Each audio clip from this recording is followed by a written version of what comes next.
Hello all, welcome to my channel प्रणेज। आज हम पढ़ने वाले हैं लेसन का पोर्शन फिज़िक्स। और इस तरह से आपको physics, chemistry, bio, history, geography सारी चीज़ें मिलेंगी। प्लेलिस्ट में वीडियोस दिए होंगे, you go and check it there. Lesson is something जो जीके आपको हर एज में पढ़नी चाहिए और हर कंपटीशन के लिए, कॉम्पिटिटिव एग्ज़ाम के लिए ये बहुत है इम्पॉर्टेंट रोल प्ले करता है।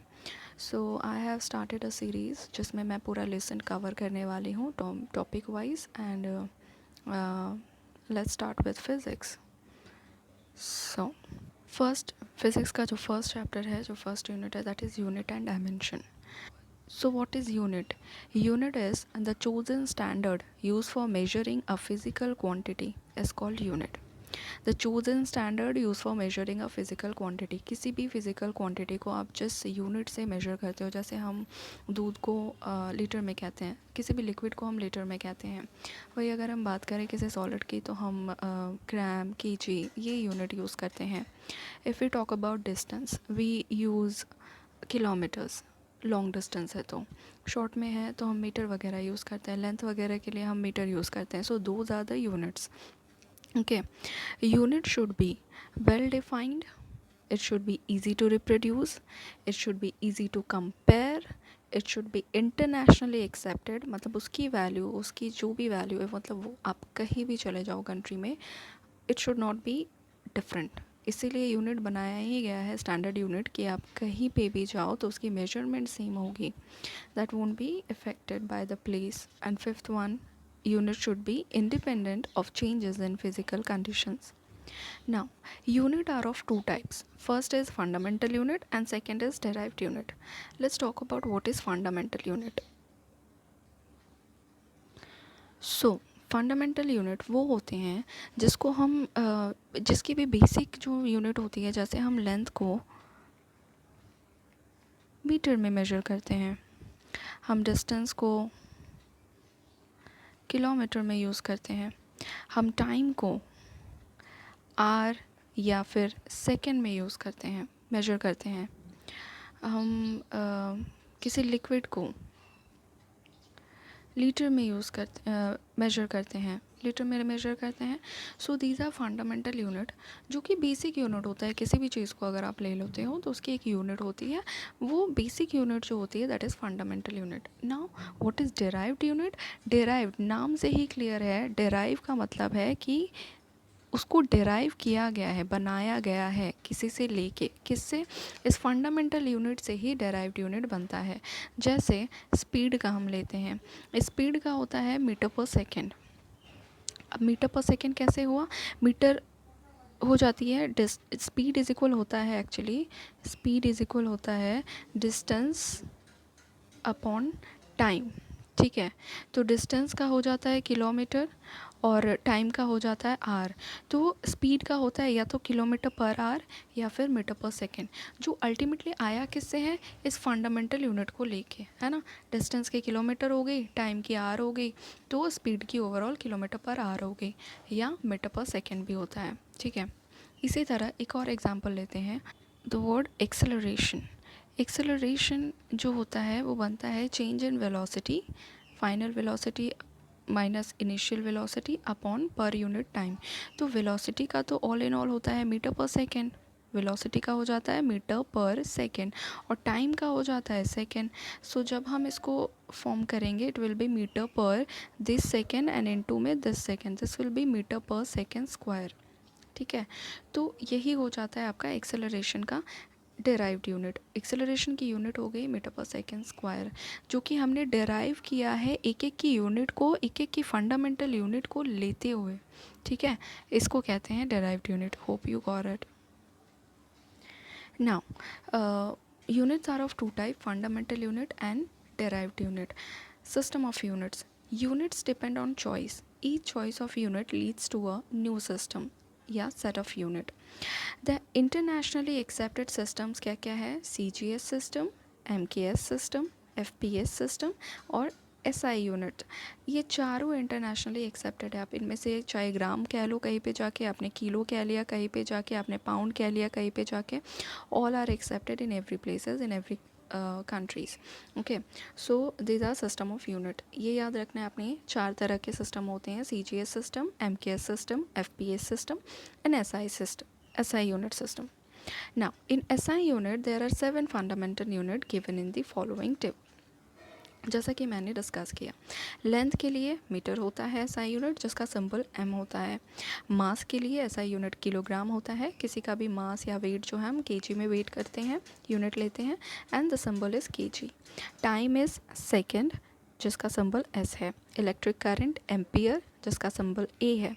टेम्परेचर को हम मापते हैं केल्विन में जिसका सिंबल के है। ल्यूमिनस इंटेंसिटी जिसको हम कैंडेला, जिसकी एसआई यूनिट होती है, और symbol is CD. Amount of substance जिसको हम मोल में नापते हैं जिसका सिंबल होता है MOL, that is mole. Besides these 7 fundamental unit, 2 supplementary unit are also defined. That is radian जिसको हम RAD, rad से नापते हैं, rad कहते हैं in short, for plane angles, and steradian for solid angles. All the units which are defined या expressed in terms of fundamental unit are called derived units. Okay, so derived unit किसको कहते हैं? जो भी unit जो है that is define या express किए गए हैं किस फॉर्म में? इन टर्म्स ऑफ फंडामेंटल यूनिट के फॉर्म में। जैसे मीटर पर सेकेंड बना है तो मीटर जो कि डिस्टेंस का लिया गया है और पर सेकेंड दैट इज़ टाइम का लिया गया है यूनिट, इन दोनों को मिला के मीटर पर सेकेंड बन रहा है, तो ये एक्सप्रेस होते हैं in terms of fundamental unit के ही। Let's talk about some important derived units. So physical quantity में फोर्स है, वर्क है, ये डिराइव किए हुए हैं क्योंकि फोर्स का डायरेक्ट कोई नहीं है, ये आपको किसी फंडामेंटल यूनिट का ही यूज़ करके बनाना पड़ता है क्योंकि फोर्स का डायरेक्ट कोई यूनिट हो भी नहीं सकता। फोर्स इज इक्वल होता है मास इनटू एक्सेलरेशन भी होता है, कई सारे फिज़िकल क्वांटिटी से मिल के बने होते हैं। फोर्स का CGS यूनिट होता है डायन और SI यूनिट होता है न्यूटन। रिलेशन क्या है? 1 न्यूटन इज इक्वल होता है 10⁵ डायन। इसी तरह वर्क का CGS unit is erg and SI unit is joule. अब जूल में कितने अर्ग होते हैं? 10⁻7 erg. That means joule is greater than erg and newton is greater than dyne. Okay, some practical unit of length, mass and time. Okay, so length में है light year होता है। Light year is equal distance travelled by light in 1 year in vacuum. Okay, ये याद रखना ज़रूरी है। Light year क्या है? That is distance travelled by light in 1 year. एक साल में लाइट ने जो ट्रैवल किया है that too in vacuum, that is 1 light year. ना 1 लाइट ईयर मतलब कितने metre? 9.46 into 10⁻15 metre. What is 1 astronomical unit? It is 1.5 into 10⁻11 metre का जो डिस्टेंस है उसको कहते हैं 1 astronomical unit. 1 parsec is equal 3.26 leap year, जिसका मतलब है 3.08 इंटू 10⁻16। जो आपको याद रखने वाली है वो है लाइट ईयर। इसमें आपका माइक्रोन पता होना चाहिए। 1 micron is equal 1 micrometre, that is 10⁻6 metre.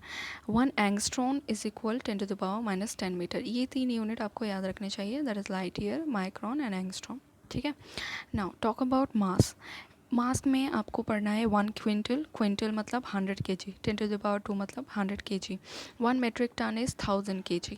1 atomic mass unit या डाल्टन भी जिसको कहते हैं is equal 1.66 into 10⁻27 kg।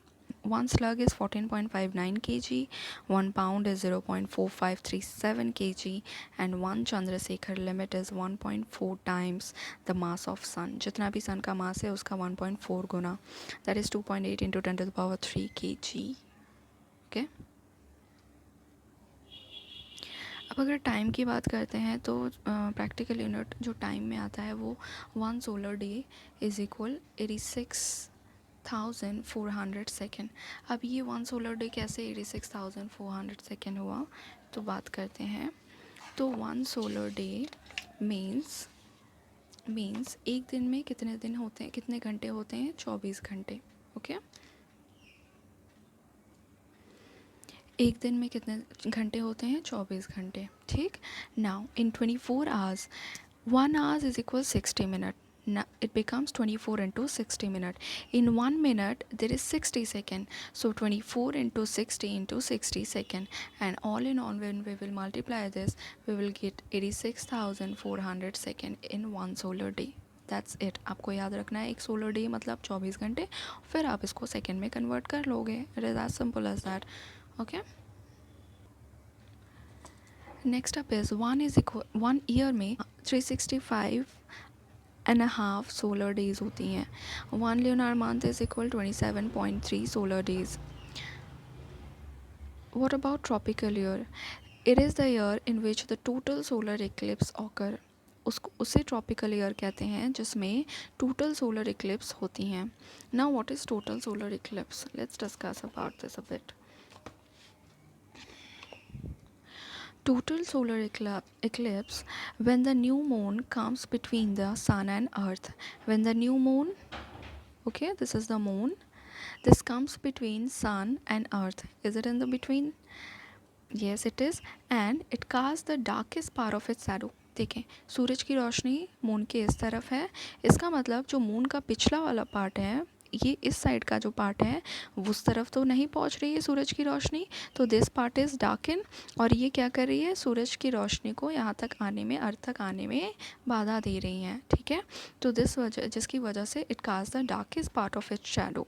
This part is the darkest part. Okay, so this whole phenomena is called total solar eclipse when the new moon comes between sun and earth and it casts the darkest part of its shadow. ठीक है. So when this phenomena happen, the year is called tropical year. Let's talk about leap year. What is leap year?